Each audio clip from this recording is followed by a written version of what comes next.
Hey everyone, welcome to another episode of BGP Game Dev. I'm Ryan, and the topic we're going to talk about today is Popcorn Rocket releasing on the Xbox. So Popcorn Rocket is going to be releasing on the Xbox on January 10, 2024, and for those who remember from the late 2000s to the early 2010s, Xbox was hands down the console that accepted indie developers with open arms before Sony and Nintendo, so indie developers weren't just limited to the PC, but now they can reach more people with the consoles, and the Xbox 360 was the home for massive hits like Castle Crashers, Minecraft, and many other indie hits, and it feels good to finally be part of that. I do have to admit my experience porting and publishing to the Xbox was a tad easier than porting and publishing to the PlayStation 5, and the team at ID at Xbox have been incredibly great to work with, and they literally held my hand every step of the way. I say the biggest difficulty in porting to the Xbox was working with the older Xbox One dev kit, and technically working with decade-old hardware with weaker specs. I definitely had a very rude awakening on learning how to optimize my game for the weaker consoles, and just because your game looks like a 16-bit game, it's not running on the same architecture like the SNES and the Genesis, which were running on assembly language, so you're gonna have some slowdown and chugging in your game until you learn how to properly optimize it, and I have to admit I really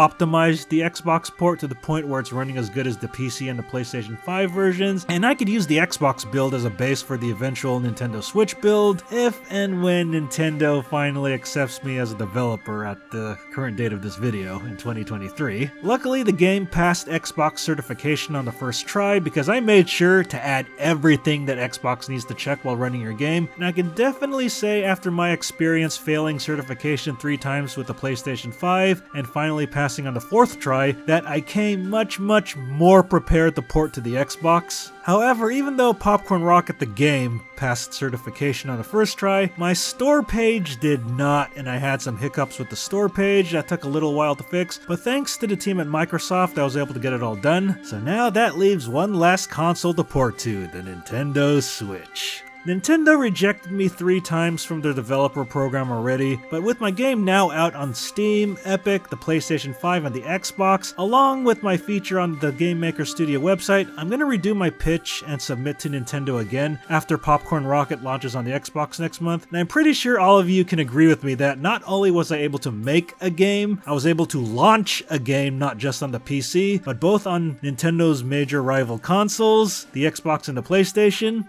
And now I'm capable of porting and publishing a game on my own, and I hope Nintendo can finally see that, but I'll leave the final judgment to Nintendo when I apply for them for the 4th time next year. So yeah, you can wishlist Popcorn Rocket on the Xbox with the link in the description below, and it should work well on both the Xbox One and the Series S and X consoles. And once again, huge thanks to the amazing team at ID at Xbox and to Phil Spencer for finally letting me into the Xbox family. With that said, this ends this episode of BGP Game Dev, and later gamers. Thanks for watching, and I hope you enjoyed this video. Make sure to like, comment, and subscribe, and make sure to check out these other videos, and also make sure to follow me on social media and check out the official BattleGeek Plus website. Take care.